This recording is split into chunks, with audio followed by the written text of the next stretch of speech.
Because in order to become a master at something or to gain that amount of wisdom comes with usually a lot of challenges, hardships, or trauma to be able to learn from it.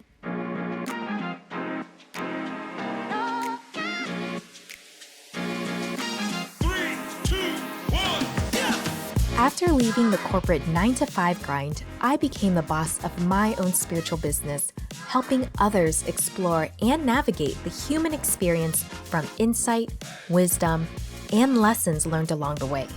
Today, I help aspiring spiritual entrepreneurs gain the confidence to share their gifts with the world. Welcome to the Happy Healing Shop podcast. I'm your host, Trang Pham Nguyen, and each week we'll dive into incredible stories of strength, resilience, and transformation.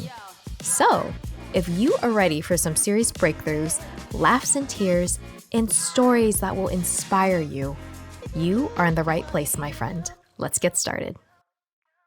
Hi, and welcome back to another episode of the Happy Healing Shop podcast. I'm your host, Trang, and today we are going to talk about a fun topic called numerology. So if you have never heard of it, it's pretty much taking your name that was on your birth certificate and also your birth date and year, and with calculations that can be done online, you will know kind of like your life path or like the theme of, I'm gonna say your chart, but for example here, I'm looking at my notes here, there's things that you can be pulled from these calculations. Like the main one is called the life path number, and that's kind of similar to how in astrology, everyone looks at the sun sign, it's like the main number, right? But obviously if you delve deeper and deeper into it, there's so much more to it. So with the life number, it talks about who you are, your life purpose, and the path you will walk. That one is calculated with the month, date, and year you were born. Now with the destiny number, that's who you're destined to become. It's inside of you already.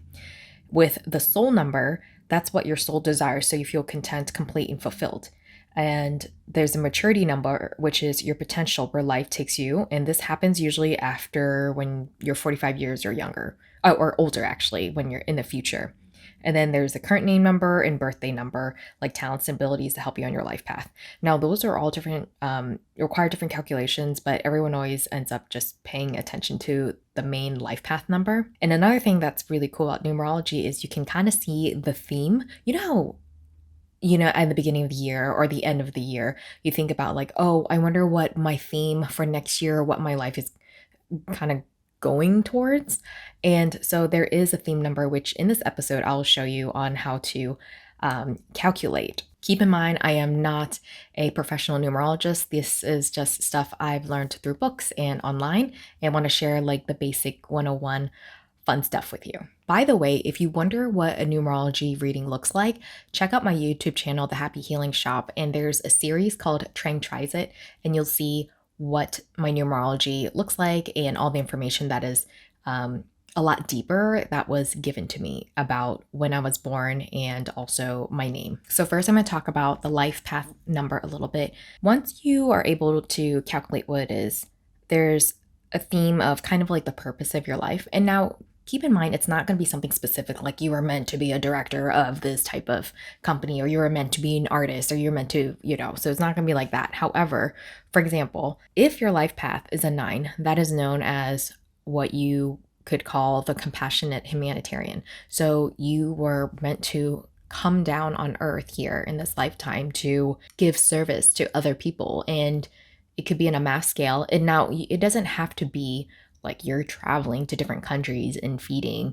the poor. It could be even something in your local community, but it's really being a service to others. Now, keep in mind though, it's also finding that balance of being able to make sure that you can serve others, but also have time and self-care for yourself. And probably through this path, it says right here, the lessons can be that encountering variety of experiences that will teach you patience, understanding, tolerance, and how to be less judgmental. If you are, for example, a life path number 9 and you are nowhere near it, so let's say you're working in finance or something that's not near humanitarian vibes or being of service to others vibes, I wouldn't be surprised, with knowing how the universe works, that it might kick you somehow through a job layoff, through an illness or something to kick you on the right path or towards that path that you're supposed to be going on. Now, if you see in my YouTube reading, I am a master number 11, which is the inspirational teacher. And how you calculate your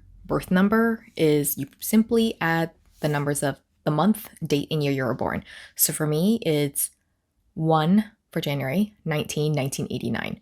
And when you add all those numbers together, you get a total of 2009. And what you do is you reduce that number down. So you take the 2009, you take 2 plus 0 plus 0 plus 9, which equals 11. That is my life path number. So you might be thinking, Master number 11, that sounds epic. Well, one thing I learned is that it is something that is not easy, because in order to become a master at something or to gain that amount of wisdom comes with usually a lot of challenges, hardships, or trauma to be able to learn from it. So I'll read a little bit a description, for example, of here, where master number 11 has the ability to uplift and inspire others, often on a journey to discover who they are and to find their truth. Once this happens, they pass their wisdom to others to help them become illuminated too. And it can rule the media, as today that's how you reach many people, enlighten them. So like social media, YouTube, things like that. And considered very intuitive, charismatic, sensitive, enthusiastic, can have a nervous energy. Happiest is when you are helping the earth in some way and being creative while also taking care of yourself and leading a balanced life. Now, the lesson is to harness, ground, and balance this energy, harness your powers, gain healthy levels of self-esteem, master your sensitivity, and need to overcome the major life lessons to not sacrifice your needs, and to always be taking care of others and putting yourself first and learning how to say no. There's other things, obviously, because I'm a master number 11, I started Googling more about myself, and it's kind of from what I got, the first half of that life is going to be a lot of challenges and difficult in order to gain that amount of wisdom in the older ages. If you enjoy things like this, astrology, palm reading, make sure to check out the Happy Healing Club, which is my membership where we offer workshops, healing events, but we also have workshops like this numerology where we calculate numbers and see what themes we are or what our life path is. For more information or to join, click on the links down below in the show notes or visit thehappyhealingshop.com/club. Okay, now calculating your personal year number, your theme number. So sometimes you're like, how can numerology help me, right? So if you think about it, if you know what theme number or what cycle you're in, you can be aware of things that are coming your way and kind of be prepared for them. And you can understand the rhythm and cycle of your life. And it can become easier because you are into the flow of your life. How I like to say it is pretend you are trying to get pregnant. Okay. And sometimes you can try during certain times of the month, but it's just not working. It's not. Whereas let's say you're trying to get pregnant when you're fertile, then during that time, things will come more easily. So it's kind of nice knowing when that time is for you, but more so numerology style. To calculate your personal theme year, take the month of when you were born, the date when you were born, and also this year. So for me, it would be January 19 and then 2024 of this year. So it's 1 plus 19 plus 2024. That equals 2044. And so that's 2044, right? And to reduce that, you'd say 2 plus 0 plus 4 plus 4, which equals 10. Now you take that 10, and in numerology, you keep reducing it down, right? So you reduce it down, it's 10. So 1 plus 0 is 1. So this year, I am going into my 1 year. I get excited for people that are going into their 1 year because 1 means new beginnings, new opportunities, and there's probably a lot of action going on. So think of it as a fresh start. You can think of it as new year, new you. So it could be moving. It could be a new job. It could be a new opportunities. The possibilities are endless. Okay, so if you are going into a 2 year, that's patience, balance, emotions. How I like to describe it is like you're brewing tea. Let's say you're brewing tea if you're in your 2 year and you have to wait for that tea to finish becoming dark. So it's like in life, you are working towards something and it needs time to solidify, to mature. And that way in your 3 year, you can drink the tea and enjoy it. And so with the third year, if you're in your 3 year, that has to do with self-expression, communication, and creativity. So again, with the drinking tea example, it's like you finally are able to reap what you've sown and be able to drink and savor and enjoy the tea. Now, if you are in the 4 year, that has to do with order, organizing, building, planning. So how I like to say it, it's like Marie Kondoing your life, and you need to put in a system or in a place that works for you. But when you do that, it's a process, right? So things can feel frustrating that year. If you're in your 5 year, it has to do with adventure, progress, movement, change. So there may be a lot of ups and downs going on that year. And the thing is, easier said than done, is to be flexible and adaptable and to go with the changes. It might make you or force you to break old routines, old habits, but that's where a lot of the growth happens. If you are in your 6 year, that has to do with family, home, domestic responsibilities, be about love, marriage, divorce, or even for single people, finding love. If you are in your 7 year, that's about personal spiritual growth, introspection, research. So I noticed with 7 years, it's that thing, how do I describe it? It's kind of like when you start questioning life or you start reflecting on things and it makes you reevaluate life.